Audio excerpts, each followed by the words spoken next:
안녕하십니까. 기능의학으로 환자를 치료하는 의사 닥터덕입니다. 오늘 지난 시간에 이어서 여러분과 함께 소장 내 세균의 과정식을 확인하는 검사에 대한 결과를 어떻게 판독을 할지에 대해서 좀 한번 나눠볼까 하는데요. 어떻게 보면은 이제 이 내용은 기능의학을 공부하시는 선생님들한테 훨씬 더 많이 필요하실 것 같고, 적어도 환자를 기능의학적으로 본다고 할 때 제가 말씀드린 큰 그 카테고리 안에 장관 내의 어떤 상태를 정확하게 분석하는 게 상당히 중요하다는 거를 느끼시게 됩니다. 환자를 치료하다 보면 이거를 정확하게 분석을 해야지 그 다음에 어떤 치료가 들어가고 그 다음에 결과에 대해서 어떻게 이제 이거를 판독하고 어떻게 끌고 갈지에 대한 어떤 개념이라는 게 쓸 수가 있는데, 그거를 정확하게 세우기 위해서 필요한 검사 툴 중에 하나가 어떻게 보면 이제 소장 내 세균 과정식을 보는 검사가 되는데요. 이게 소장만 보는 게 아니고 여러 방면으로는 대장 쪽도 어느 정도는 유추할 수가 있기 때문에 되게 좋은 어떤 검사법이라고 저는 생각을 합니다. 그래서 적어도 기능의학적으로 환자를 본다면은 이 검사 장비가 있어야 된다고 저는 생각을 하는데요. 이거 가지고서 잘만 이용하시면은 훨씬 더 환자를 치료하는데 좀 편리해지고 환자한테도 좀 더 디테일한 어떤 정보를 줄 수 있지 않을까 하는 생각이 들고요. 그런 의미에서 이제 오늘은 여러 가지 검사법들이 있을 건데, 근데 그게 어떻게 장단점이 있는지 그걸 한 번 더 짚어드리는 시간을 가질까 합니다. 세균은 지난번에 말씀드렸듯이 위장부터 시작해서 소장, 대장까지 다 있을 수 있는데, 정상 범위, 우리가 커트라인으로 잡아준 정상 범위라는 게 있을 수 있고요. 그 정상 범위를 넘어서는 세균의 증식이 있을 때 과연 이걸 우리가 어떻게 컨트롤하고 치료할 것이냐라는 고민을 하게 되죠.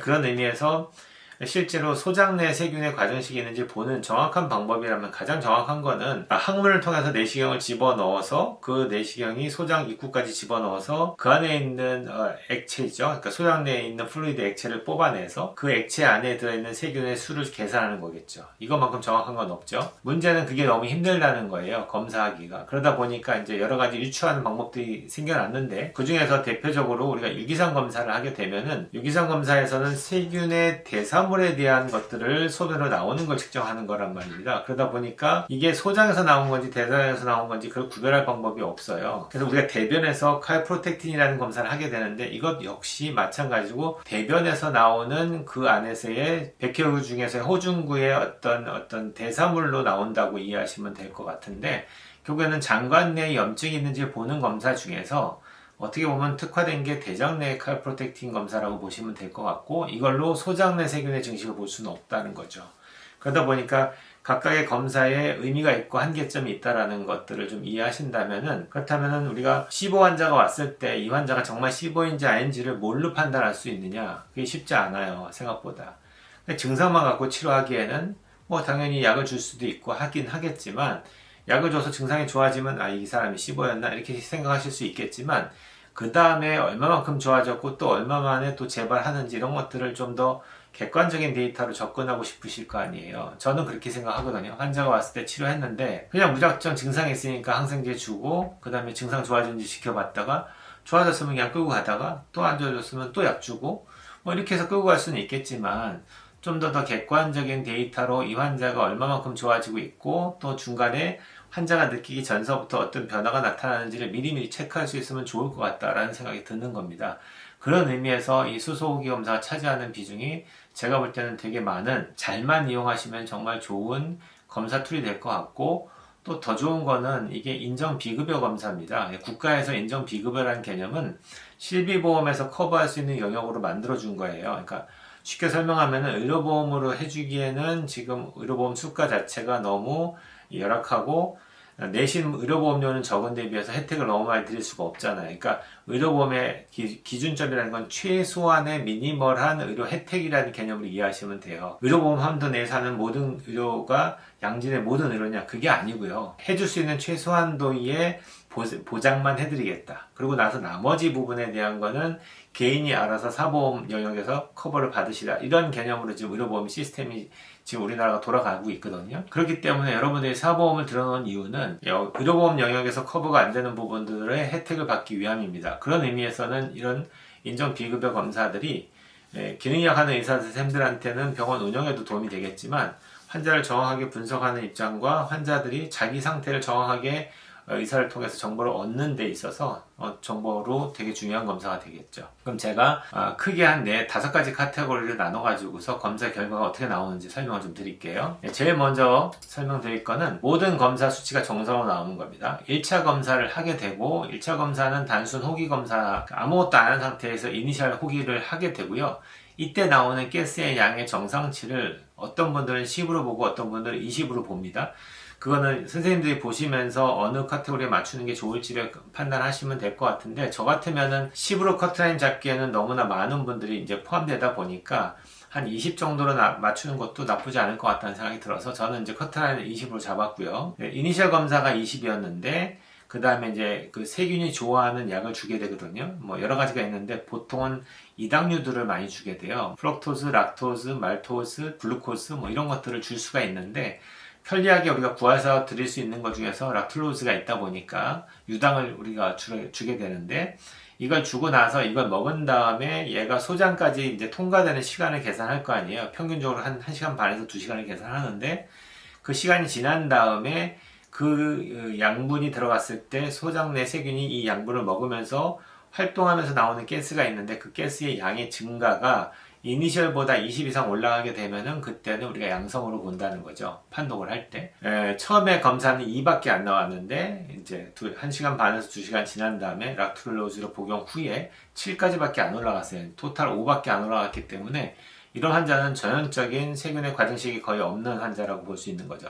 대장조차도 마찬가지입니다. 소장이든 대장이든 세균이 있다 보니까 정상적으로 세균이 뿜어내는 가스가 있을 건데, 그 가스의 양이 이 정도밖에 안 된다는 얘기는 기본적으로 장내 세균의 과증식이 거의 없다라고 볼 수 있는 거예요.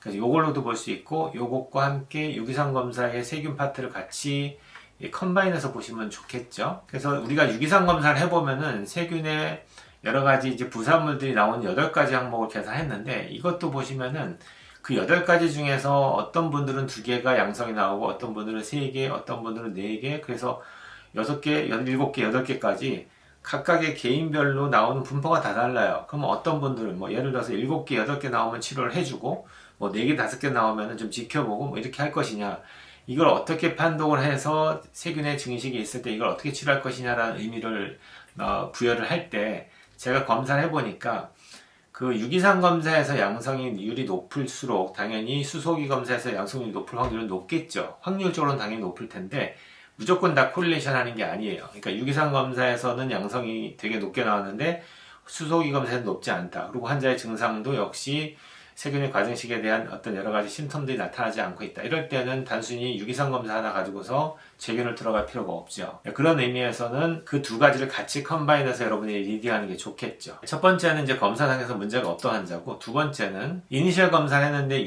9밖에 안 나왔어요. 그러니까 10 이하니까 이 사람은 정상이죠. 근데 락툴로즈를 먹고 1시간 반에서 2시간 지난 다음에 재검사했더니 이 환자의 가스가 60까지 올라가는 거예요.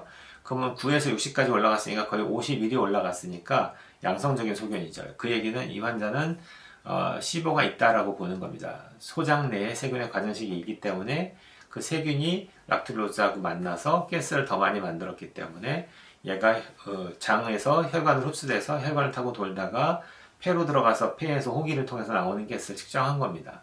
그러다 보니까 이 정도로 나오면 저는 15 판정을 내리고, 이 환자가 증상이 있을 경우에는 15에 맞춰서 치료가 들어가게 되는 겁니다. 그 다음은 이니셜 검사가 이제 어브노멀이 나온 겁니다. 첫 번째 검사 했는데 그 수소호기 검사의 첫 번째 이니셜 검사가 31이 나왔으니까 커트라인을 넘었죠. 일단은 세균이 어딘가에 있다, 이래가 판독을 내릴 수 있는데, 이런 환자들한테 락툴로즈를 먹인 다음에 재검사를 했더니 재검사상에서는 오히려 15로 떨어지는 겁니다. 처음에 이니셜이 31이었던 게 15까지 떨어진다는 얘기는 이 환자는 거의 소장 내 세균의 과증식은 없다라고 판독할 수 있는 거죠. 왜냐면 그게 패스지 않은 시간 동안에 소장까지 갔는데도 불구하고 반응이 없다는 얘기니까, 락툴로즈에 대한 반응이. 그렇다 보니까 이런 경우는 일반적인 세균의 과증식은 거의 없다라고 판독하지만 이니셜 검사가 높으니까 대장 쪽은 어떤지 한번 고민을 좀 해볼 수는 있겠죠. 그 다음에는 이 환자 같은 경우에도 되게 상당히 이니셜 수치가 높은 환자예요. 129가 나왔으니까 엄청나게 높은 수치죠. 정상 커트라인을 2로 잡았을 때는 6배가 넘어가니까요. 그러니까 이런 경우는 소장이든 대장이든 세균의 증식이 있을 수 있겠다라고 판독을 내리고, 그리고 나서 이 세컨드 검사했을 때 2차 검사에서는 오히려 수치가 떨어집니다. 59까지. 떨어지긴 하지만 모두 다 우리가 얘기하는 커트라인을 다 넘어갔죠. 이런 경우라면 저는 소장내 세균 과정식이 아니라 대장내 세균의 과정식이 있을 수 있다. 이렇게 판독을 내릴 것 같습니다. 그 다음에 균도 여러 가지가 있을 수 있는데 단순히 수소가스를 내는 균이 있고 황화수소라고 하는 여러 가지 우리가 얘기하는 냄새가 나는 방구를 많이 끼시는 분들 있잖아요. 그런 방구에 냄새가 많이 난다는 얘기는 그게 메탄가스나 황화수소가스가 있다는 얘기거든요.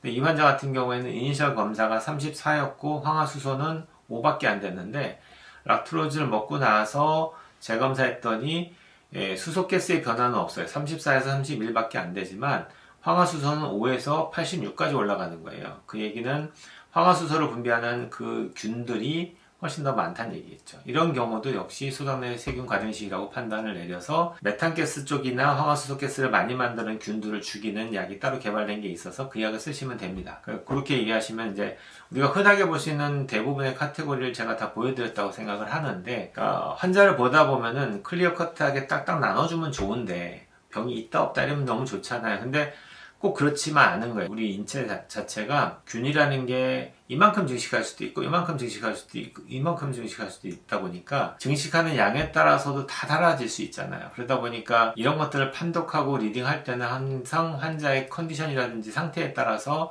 되게 같이 밀접하게 관련을 해서 보셔야 됩니다. 근데 제가 치료를 해보니까 이런 수소가스가 높았던 분들이 대장제균이나 어떤 소장제균들을 하고 났을 때 재검사상에서의 수치가 확 떨어지는 걸 흔하게 보는 거니까요. 확실하게 효과는 있다고 판독을 하고요. 치료를 하셨을 때의 그 효과가 분명하게 있는데 과연 얘가 얼마만큼 유지하는가에 대한 거는 좀 기능학적으로 고민을 좀 하실 수 있겠죠. 이 환자가 어떻게 식단 관리를 잘하고 어떤 유산균이라든지 여러 가지 보조제를 어떻게 잘 먹고 이 관리를 어떻게 하느냐에 따라서 결론적으로 그게 잘 유지가 될 수도 있고 다시 세균의 증식이 일어나서 또다시 재균을 해야 될 수도 있고, 정상적인 프로토콜은 원래 1차 4주 재균을 끝내고 나면은 그냥 끝내는 게 아니고 추적 관찰을 하면서 추적 관찰 후에 4주에서 6주 후에 다시 얘가 또 다시 증식되는 게 보이면 2차 재균을 합니다. 그런 의미에서 그럼 중간에 얘가 증식되고 있는지 뭘로 판단할 것이냐, 이럴 때 또 다시 유기성 검사를 할 것이냐, 이거는 실비보험도 안 되고 검사 비용이 너무 비싸요. 그렇다면은 이걸 환자들한테 계속 권유하면서 검사하는 게 과연 가능한가? 저는 너무나 거기서 한계를 많이 느끼다 보니까 요번에 새로 들어온 이 수소호흡기 검사는 정말 많이 유용할 것 같아요. 치료 후에 이 환자가 잘 유지가 되고 있는지 또는 2차 재균이 들어가야 될지 안 될지 이런 것들을 판단하는 좋은 툴로 이게 이용될 것 같습니다. 그러니까 혹시라도 이 영상을 보시는 기능의 학생들이라면 꼭 한번 고민해 보시고, 저는 너무나도 유용할 것 같아서 바로 이 장비를 구입해서 지금 환자한테 사용하고 있는데 아주 만족하고 있습니다.